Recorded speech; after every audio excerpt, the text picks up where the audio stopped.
And now, from the rooftop of the Rockies, it's Backbone Radio with Krista Kafer and Matt Dunn.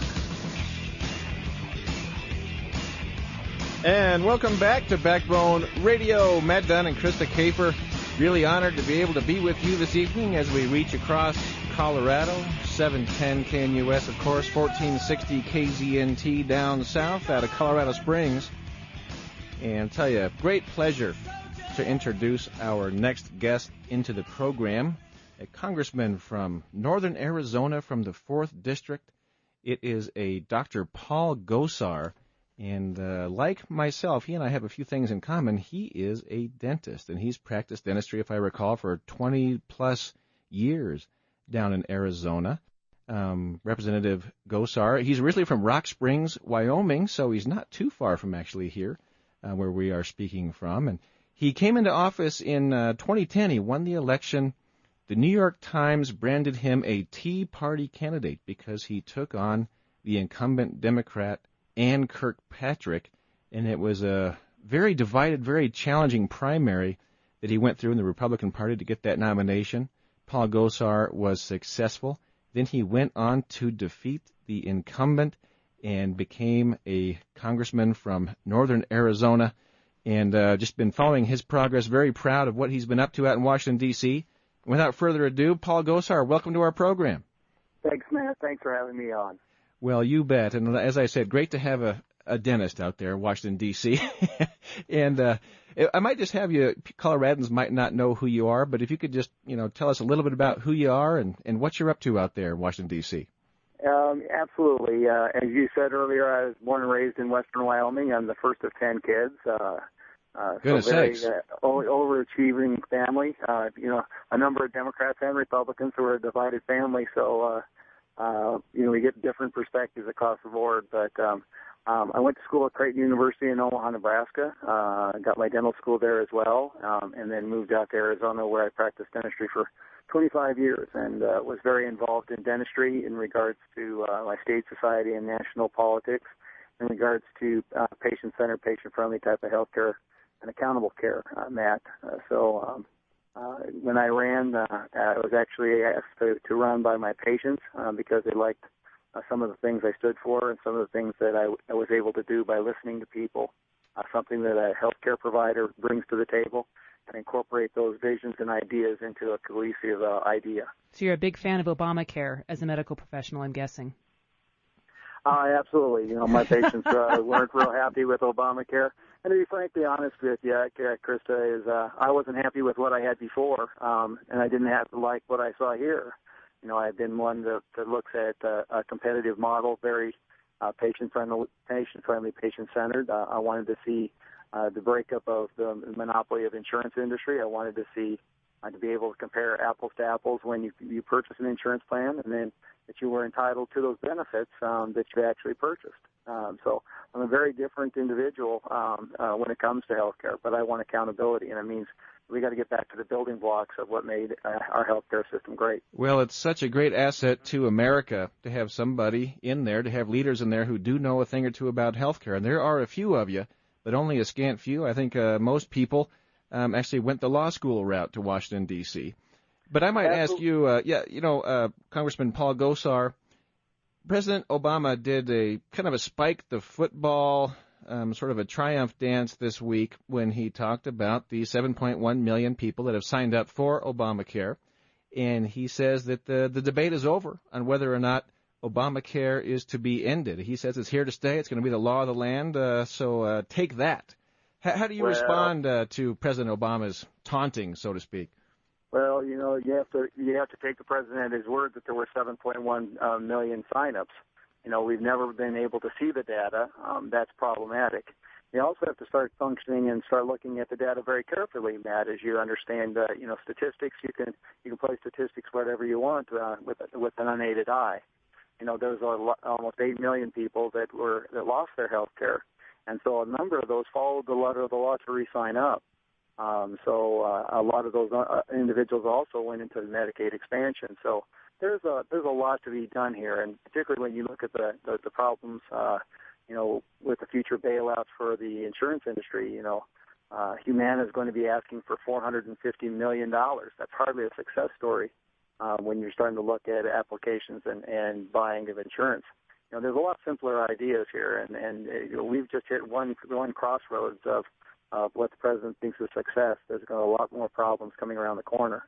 That's and right. As I said over and over again, we're already in the death spiral of this case. And my worry is that he's going to move us into to a single payer plan, and that's just totally odd for somebody like me that's patient-centered, patient-friendly to go by. Well, I can honestly say, having just experienced nationalized health care with a friend out in England, that it is anything but patient-centered. It is very much bureaucracy-centered. But as you know, the only way we can really make any headway against this horrible act, Obamacare, is to recapture the Senate and hopefully at some point the White House. Are you feeling at all optimistic about the next election? I am, Krista. It's I don't want to play timid either. I want to play bold because if you've seen this administration, they've been absolutely lawless in their application, both to the Constitution and to inquiries and to the rule of law. Eric Holder, the Attorney General of the United States, has done the bidding for this president, and it's outright defiant to our Constitution. And I think that if we have a dialogue, when we were talking about Obamacare, a dialogue with the American people, I helped pen one of the alternatives, and that's the misnomer that people have been told by the media, is that the Republicans are not offering something. And we are. We've actually helped pen it. What we want to do is utilize it as a starting point, Krista, though. I was a healthcare provider for 25 years. And then what you do when you're trying to solve a problem, as Matt will tell you, is you sit by the patient, you listen to the symptoms, you find out what's wrong, and you try to engage that patient to find out what that diagnosis is. So you engage America into rebuilding this healthcare system. The president has called me the party of no, being a Republican. I am the party of no. I KNOW it. So I do understand what I'm doing here. And there's a methodical aspect of rebuilding the system. And, we're hardly going through the process in a proper fashion. And the only reason that we're at this point in time is that this administration has been lawless in their application. They sidestepped Congress and its rightful jurisdiction and to be a co-author of legislation. Well, you could be more right about the administration. I think for them, the Constitution and law is just sort of guidelines that one may or may not use in administering the law. I think that the lawlessness is borderline impeachable. It is disgusting from a rule of law standpoint that we've got rulers that put themselves above the law. In terms of this new bill, though, I've read about it a little bit. Why don't you tell our listeners what it would do? What it would basically do is make it patient-friendly, patient-centered, and make sure that everybody competes. That means doctors, hospitals, insurance companies, all competing for the patient, re-innovating what healthcare and insurance can be. So one of the things that I put in is it breaks up what they call the insurance monopoly. It's called McCarran-Ferguson. And what it does is has the federal government break it up and make sure that the insurance companies compete with each other for your dollar. It also puts tort reform into the bill so that we have some compliance based upon state law, and it embraces state law. States' rights was a tort and a health care issue, and so we want to return that, and we want to incentivize states to actually get to that point. And if they don't have one, then we backdrop it with the Federal Tort Claims Act. We also look at redefining public health because it's been part of the problem. And then last but not least, we start building high-risk pools in which we start to incentivize best management practices that a number of states were showing some incredible applications to. And this would also allow individuals to put away $7,500 per year pre-tax dollars like businesses. They should be treated just like the same. And it would roll over, and families much more over $20,000. And this is just a starting point, Krista, that we've initiated. We want to see the American public what they want to come up with and incorporate their ideals. And so I don't want to pass anything without going through the full committee hearings. And I want to talk to America and engage them. Well, how do you see this, Congressman Paul Gosar? How do you see this playing out politically? As we have about 90 seconds in this segment, how do you see this playing out heading into November 2014 politically? Well, this victory lap that the president has initiated is only what he'll call as a first step, trying to avoid the catastrophic results of what he's actually instigated. What we have to do is we have to engage America that there's something better. America's always been dreamers. But what we also have to do is reward people with trust. And, they don't trust Republicans, they don't trust Democrats. And so we want to engage them in that aspect. Then we also have to hold to the rule of law, and I've been one of those people that has been calling for a vote of no confidence in Eric Holder. That's my resolution.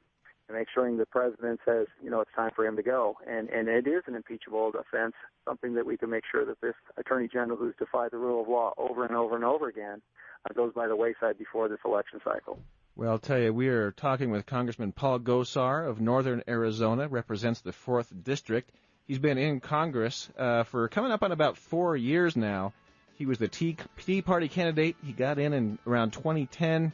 And remember that Tea Party wave? Well, this is one of the fruits of that. And I'd like to see another wave, 2014. Paul Gosar is certainly worthy of your support. Look him up when you can. When we come back, we're going to talk about some other things that Paul Gosar is up to, including the No Welfare for Weed Act, after this. News Talk 710, KNUS. This is David Menno, co-host of Bird Talk Radio. My brother Scott and I would like to invite you to join us every Saturday at 8 a.m. right here on 710 KNUS. Every Saturday we discuss Colorado's wildlife and wild birds. Find out how to attract more birds more often for more fun. Watching backyard birds is a fascinating activity. Tune in to the certified bird feeding specialist, David and Scott Menno, every Saturday at 8 a.m. for Bird Talk right here on 710 KNUS, and let us show you how to set up the best backyard wildlife habitat. Bird Talk is sponsored by Wild Birds Unlimited, the best nature shop in the known universe for finding the greatest variety of high-quality bird feeding supplies. Wild Birds Unlimited introduced the U.S. to the one-stop nature shop concept over a third of a century ago and is the premier bird feeding supply headquarters. Stop in for reliable advice and top-quality products from trusted local experts. So find out what all the chirping is about on Bird Talk, Saturdays from 8 to 9, right here on 710 KNUS. Looking to buy your first home but scared off by the big down payment? Yeah, after paying for the wedding, we're afraid we'll be renting forever and miss out on these low interest rates. Fear not. You can buy a home now with a zero-down mortgage from NASA Federal. Plus, there's no private mortgage insurance. You could save thousands not paying PMI. Wow, with no down payment and no PMI, we could buy that house we saw last weekend. The zero-down mortgage with no PMI is perfect for first-time home buyers who want to take advantage of historically low rates but can't swing the down payment. Just call 855-371-NASA or visit NASAFCU.com/FM94. I can't wait to give our landlord the notice. To end your rental woes, call 855-371-NASA or visit NASAFCU.com/FM94. But I don't work for NASA. You don't have to work for NASA to get a zero-down mortgage with no PMI from NASA Federal. Just call 855-371-NASA or visit NASAFCU.com/FM94. Equal housing lender. Offer valid on approved credit for primary residences. Membership eligibility required. For more details about credit cost terms and conditions, call 855-371-NASA. Do you have unfiled tax returns or owe the IRS or state more than $10,000? If you don't take action now, your tax problem is going to get worse, much worse. Seizure of property, bank levies, wage garnishments, and potential criminal prosecution. And if you owe the IRS back payroll taxes, chances are you will be visited at your home or business by an IRS agent. Don't become paralyzed by fear. Take action now. Call the experts at U.S. Tax Shield for help. Our team of experienced tax attorneys can get you protected, stop collections, and negotiate a permanent settlement with the IRS and state, potentially saving you thousands of dollars. At U.S. Tax Shield, our tax advisors will review your case for free, inform you of your rights, and give you a guaranteed quote. No games and no tricky upsells. That's why we have an A+ rating with the Better Business Bureau and thousands of satisfied clients. Put an end to your torment. Get protected. Get the Shield. Call U.S. Tax Shield now at 800-299-1855. That's 800-299-1855. 800-299-1855. Hi, I'm Joan London, and if you're worried about your parent or a loved one living alone like I was, and you want reliable senior care information, then call A Place for Mom, the nation's largest senior living referral service. With one phone call, you'll get free information on assisted living, Alzheimer's care, nursing homes, even important financial information. It's a free service, so call now. 800-379-1174. 800-379-1174. Buying a car? Excited about wandering all over town to find it? Looking forward to wasting time on national websites with cars for sale on some lot or backyard in New Jersey? Here's the local resource, ColoradoAutomall.com. Before you waste one more dollar, one more gallon of gas, or one more minute of your time, go to ColoradoAutomall.com, where local dealers show you their local inventory, one click away. It's virtual, it's user-friendly, and it's loaded with cars, trucks, boats, RVs, and motorcycles, new and used from local dealers. ColoradoAutomall.com. You're listening to Backbone Radio with Matt and Krista.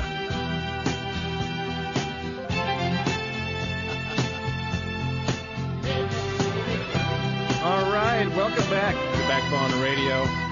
The Reverend Al Green taking us back. Dwayne, you like Al Green? You do, huh? Yeah, I see a head shaking back there. All right, well, we're talking with Congressman Paul Gosar, one of the great ones out there, rising star. He's from northern Arizona. He's practiced dentistry for 25 years, which when I look at somebody's resume and I see that, I think that is just awesome. I hear a drill in the back of my mind. I think that's what happens awesome when I hear it.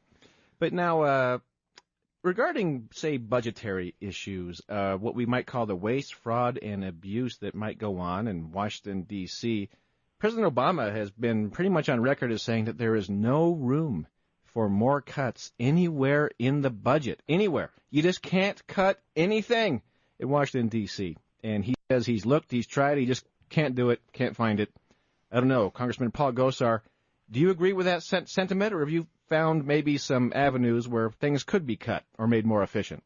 Oh, absolutely, Matt. I'll give you a quick example. The Government Accountability Office audits different agencies, and in 2012 they audited, or I think in 2010 they audited certain industries or agencies within the federal government, and one of them is Davis-Bacon. And this is a prevailing wage. It's the average increase of 22% over all government contracts to allow certain unions to have those contracts. Well, what they found is in those calculations that they were 100% fraudulent by the Department of Labor and Wages. And what we discovered is that if it was done by somebody else, we could save tens of billions of dollars a year, even as much as $100 billion a year when you start including Homeland Security and Department of the Defense. And it's all about just who calculates it. So if we were to move it to the Bureau of Statistics for calculation, we could save that. And what I'm proposing is just to leave it into those accounts, allow more people to get more projects done. Everybody that says that's a useful aspect for the federal government for infrastructure projects. More people go to work, more tax revenue, so it actually generates money. I'm always stunned by how many projects are wasteful or fraudulent. I know that Senator Tom Coburn puts out a list that just represents a handful of these things, but in his reports always, dozens of goofy research projects, absurd programs, and so forth. And I feel sort of despair as a taxpayer. What is Congress doing? I think your bill sounds like a great idea, but is there, under this president, is there any possibility that as a taxpayer we will see, I know a balanced budget is too much to ask, but at least a curtailing of some of these programs? I think so, Krista. Once again, it's getting the right people into Congress that have a spine, that come from the private working sector, that they're not book smart and street stupid. You want to make sure that exactly. People have to have application. They've signed the backside of a paycheck on both sides of that paycheck.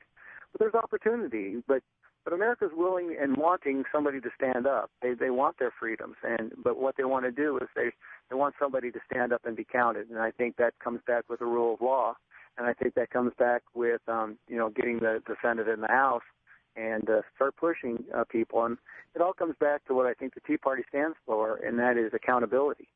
You need to bring in the people we elect back to come from Congress and the Senate, our governors and our state officials, and hold them accountable for their actions in the House. Well, one thing that does affect Coloradans in particular is the marijuana issues. And, in fact, as we know, everyone in the world knows, Colorado is the poster child for legalizing marijuana. I believe Washington has followed suit. They were a couple months behind us, so we have the honor here in Colorado. But you may be a co-sponsor of a bill that the working title is No Welfare for Weed. Just curious, how could you describe that to us out here in Colorado? Actually, it is my bill. It's your bill. Excellent. It is my bill. Well done, Congressman Gosar. Yeah, so when you start looking at our SNAP program, which is our food stamps and our temporary assistance, 50% is administrative just for those. So for every dollar you put into these programs, 50% goes to the bureaucracy before it even gets to the people. And then you add 13 to 17% fraud to it, and you're talking about a program that significantly is inefficient.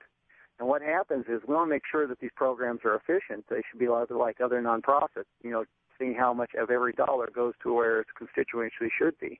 I admit that government should be a part of that, so maybe 25% might be something more affordable.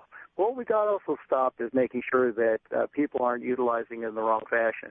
Both these programs eliminate this from liquor stores, casinos, and strip clubs, but it did nothing about marijuana shops. And it shouldn't be about how you feel about the issue. No matter how you should feel about it, that this shouldn't be utilized for food in that regard. And so what this does is it prohibits it, and it is much more comprehensive than any of the other bills that are out there. You know what I'd also like to see, in addition to prohibiting welfare funds for being used for drugs, I'd like to see people get tested for welfare benefits.